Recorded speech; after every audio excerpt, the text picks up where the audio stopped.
शुरू हो गई। आप हमारे साथ बने रहिए पुलकित। हरिद्वार से एक और खबर आ रही है। कोरोना को लेकर यहां पर चौकन्ना रहना पड़ेगा क्योंकि कोरोना के नए स्ट्रेन से प्रशासन अब चौकन्नी है। प्रभावित 5 राज्यों से जो लोग यहां पर पहुंचेंगे उनका टेस्ट किया जाएगा। माघ पूर्णिमा स्नान के लिए प्रशासन की तैयारी पूरी है। कांवड़ यात्रा को लेकर भी प्रशासन पूरी तरह से तैयार दिखाई दे रहा है। पुलकित, जिस तरह से कोरोना का नया स्ट्रेन आया है, अपने आप में एक बड़ी चुनौती मेला प्रशासन के लिए। किस तरह की तैयारी कोरोना के टेस्टिंग को लेकर?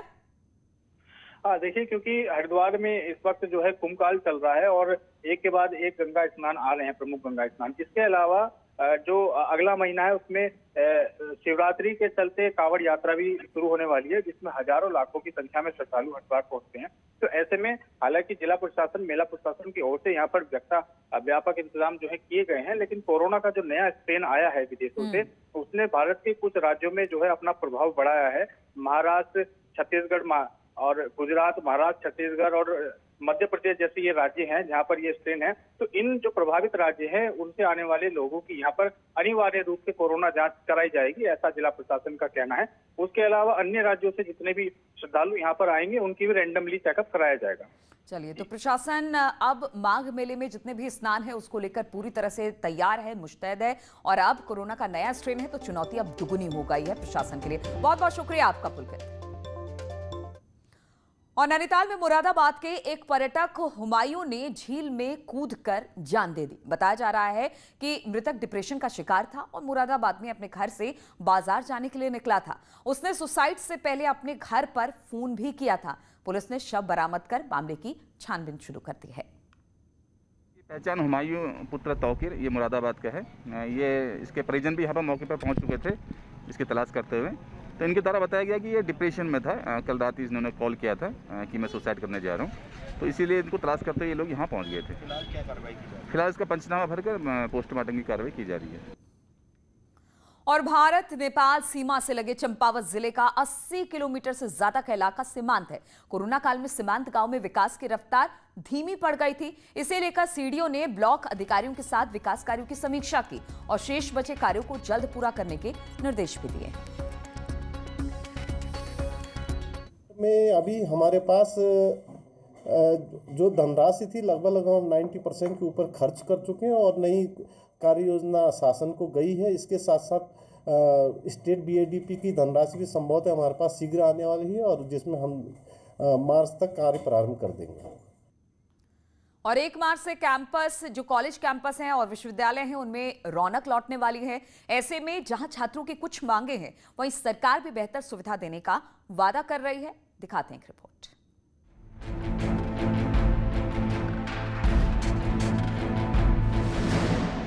1 मार्च से प्रदेश के कॉलेज और विश्वविद्यालय खुल रहे हैं। इसके लिए शिक्षा विभाग ने तैयारी कर ली है। वहीं 1 साल से बंद कॉलेजों के छात्र भी जोश में हैं, लेकिन उनकी कुछ समस्याएं हैं। छात्रों ने मांग की है कि कॉलेज कैंपस में इंटरनेट की स्पीड बढ़ाई जाए और लाइब्रेरी से पुस्तकों को जारी करने की संख्या बढ़ाई जाए। साथ ही सिलेबस भी अपडेट किया जाए। महाविद्यालय में देखें तो बहुत अनेकों प्रकार की कमियां हैं, क्योंकि जिस प्रकार से यहाँ पर सबसे बड़ी मेन प्रॉब्लम जो है यहाँ पर बुक्स को लेकर है, क्योंकि यहाँ पर केवल और केवल बच्चों को लाइब्रेरी कार्ड से 2 बुकें इशू होती हैं। तो हमारी आगे हम भविष्य में जब इसका आंदोलन करेंगे तो हमारी मांग है कम से कम एक बच्चे को एक आईडी पर 1.5 GB या 2 GB का इंटरनेट दिया जाए और सुपर फास्ट या तो 4G या 5G का दिया जाए। इधर प्रमुख सचिव उच्च शिक्षा ने दावा किया कि 1 साल से कॉलेजों के बंद होने से छात्रों को जो नुकसान हुआ है उसकी भरपाई की जाएगी और छात्रों को कॉलेज कैंपस में वाईफाई दिया जाएगा। आउटडेटेड किताबों को भी हटाया जाएगा। साथ ही शिक्षकों की कमी को भी पूरा किया जाएगा। यह है कि हम अपने जितने हमारे सरकारी डिग्री कॉलेजेस हैं उसको हम निकट भविष्य में सभी को wifi campus, free wifi campus बनाने जा रहे हैं। उसी प्रकार हम सभी में हाईटेक लैब्स स्थापित होगी, साइंस लैब हम देने की कोशिश कर रही है। उसके बाद जो हमारे रिक्त पद हैं शिक्षकों के, उनको भर्ती करने के लिए जो भी प्रक्रिया हो सकती है वो करने की कोशिश की जा रही है। जल्द ही कॉलेज कैंपस में छात्रों की चहल पहल होने वाली है और सरकार छात्रों की सुविधाओं को देखते हुए व्यवस्था भी दुरुस्त करने जा रही है। उम्मीद है ऐसे में छात्रों को बेहतर शिक्षा मिलेगी।